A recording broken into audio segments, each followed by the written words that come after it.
today's news. Hello and welcome to Old News, the programme and podcast which looks at news stories of the day through the papers of yesterday. A regular this week, perhaps. Fast coming up on the rails, the 28th of June to be exact, Laa Columb KIlley, an ancient festival held down there in the south. A wonderful thing to behold, although it often seems to be the harbinger of bad weather. I don't want to say any more, because I'm hoping the sun will be cracking the flags this year.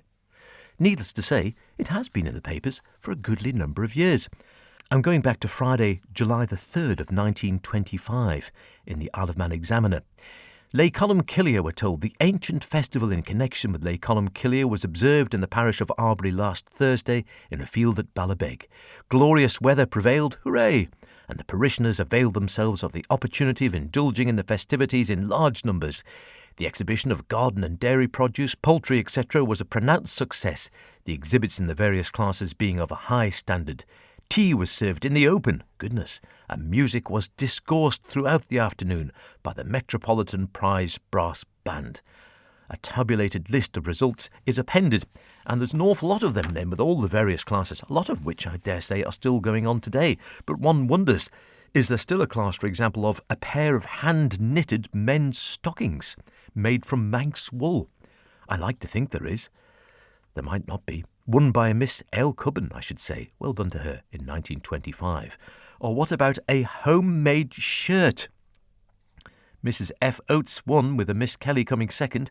Is there still a shirt category? Homemade shirt? That sounds like an awful lot of work to me. Or what about drawing for boys?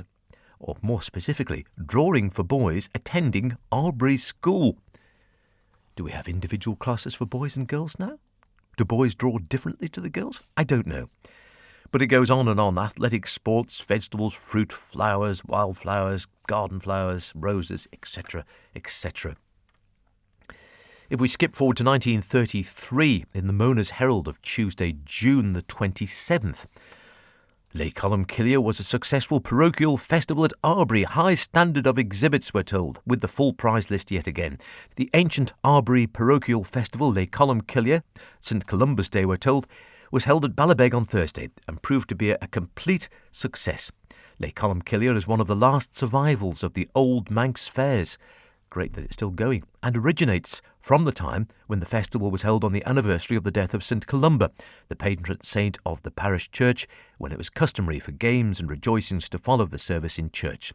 The people thus foregathered transacted business in the churchyard, and this, it is said, is the origin of the Manx fairs. In the course of time, it was forbidden to hold gatherings in the churchyard, and they were held on the village green instead. Brilliant sunshine favoured the festival on Thursday, hurrah! When, addition to the parishioners, a large number of visitors were attracted. The procession of school children, headed by the Metropolitan Band, left Colby Bridge, and on arrival at the ground of the Ballabeg Football Club, the exhibition was declared open by the Surgeon General H. W. Stevenson, JF, captain of the parish, to whom was accorded a vote of thanks on the motion of the vicar, the Reverend F. W. Stubbs, and Mr. A. A. Cubban, the president of the organising committee. I think that part is still largely unaltered. Following an excellent tea served in the open air by the ladies of the parish, sports were held which produced some good, keen competition and provided good entertainment for the numerous spectators. The festivities wound up with a jolly confetti carnival. The prizes were gracefully distributed, we were told, by the Mayoress of Douglas, who was accompanied by the worshipful Mayor. The exhibition, as usual, attracted a large entry. Standards of the exhibits were very high. Outstanding exhibits were entered by Mr. Caesar Watterson of Ballagorn in Colby, whose potatoes carried off the Challenge Cup and 3 first prizes. Good man. And I see there's a class there for flour griddle cakes, won by Miss J. Corrin. I hope that's still going. In the Isle of Man Examiner of Friday, June the 22nd, 1934, Laa Columb KIlley, the Carnival and Fancy Dress Parade, postponed. Oh dear, I think the weather had struck, as it quite often seems to these days. The weather greatly interfered with the age-old festival of Laa Columb KIlley, the Arbury parochial fair at Ballabeg yesterday, but a fairly large number of people gathered in the parish hall and created considerable enjoyment amongst themselves. That's the spirit. The organising committee had arranged an ambitious programme, and there was every prospect of this year's festival being more successful than any of its predecessors.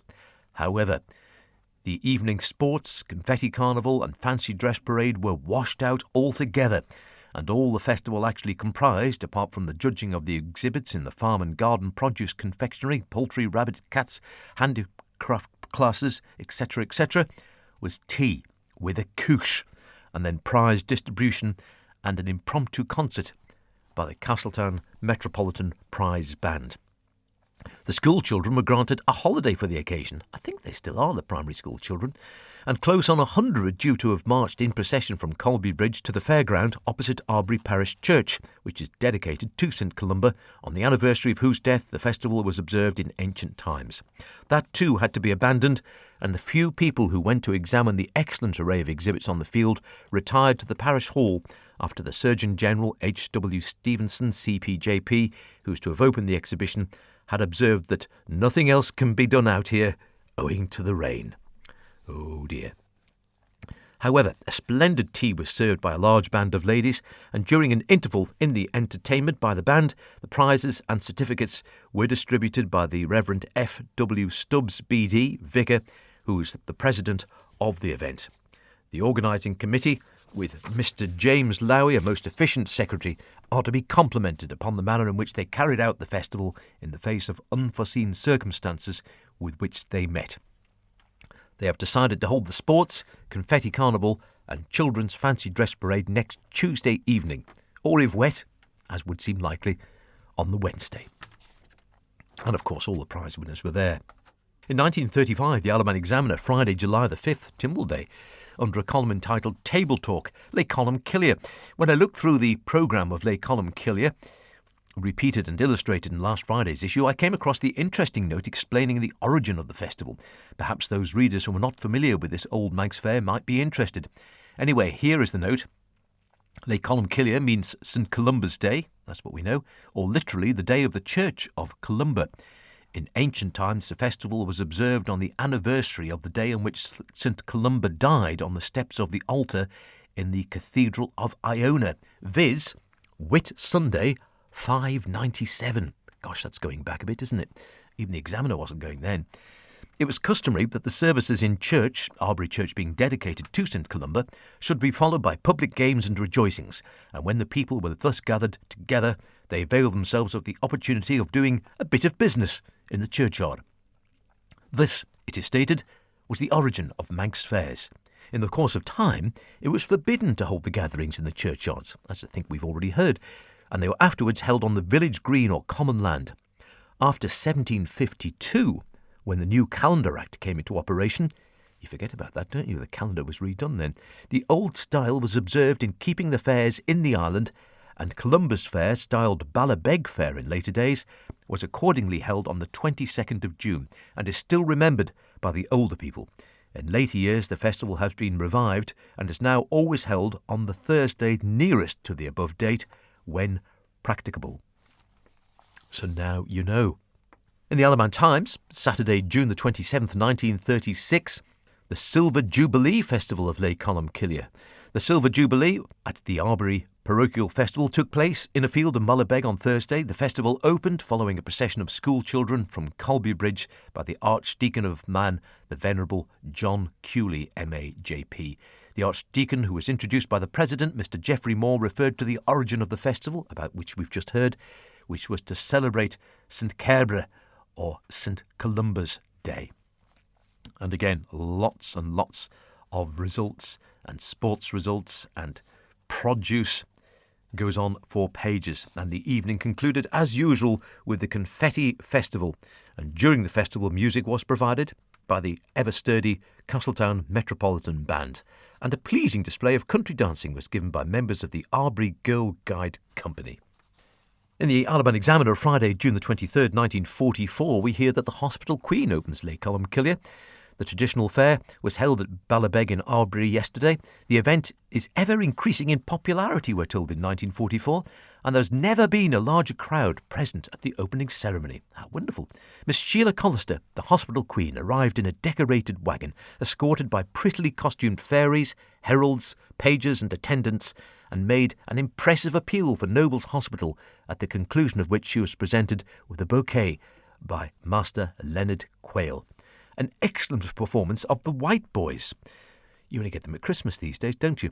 And a demonstration of maypole dancing, followed by local children. Incidental music was provided by an RNSM band. And finally, we hear in the Green Final of September the 2nd, which was a Saturday quite late, 1950. They've got all their figures together. Laa Columb KIlley showed a surplus of £33. The committee of Laa Columb KIlley, the Arbury Parochial Festival, met last weekend under the chairmanship of Mr L. Gorn and considered the financial statement in connection with this year's festival. Total receipts, £229, 17 shillings and a penny, and included £72, 16 shillings and threepence subscriptions, £52 and 10 shillings gate receipts, and £22, 11 and 6 from the tea tent. £12, 12 shillings from sideshows, £16, 7 shillings from the produce sale, and £42, 4 and 3 from the sale of minerals and ice cream. Expenditure was £196, 7 shillings and 1 penny, and out of the surplus of £33 and 10 shillings, it was decided to donate £8 to St Dunstan's. That'll have kept them going, but this was 1950, and a similar amount to the Manx Blind Welfare Society. It almost sounds comical now, doesn't it? £8, but this was 1950, when I dare say £8 is probably what now? 80, 100, something like that, I would guess. Either way, it is wonderful that Laa Columb KIlley is still going. I keep my fingers crossed that the sun will be cracking the flags this year and it won't be, as we've heard, a washout, as sadly it sometimes is, as is the wont of the weather during the Manx summer, and has been the want for the last 100 years, it seems. But in the meantime, I'll just say it's all old news, and I'll see you next week. Cheerio. Yesterday's news.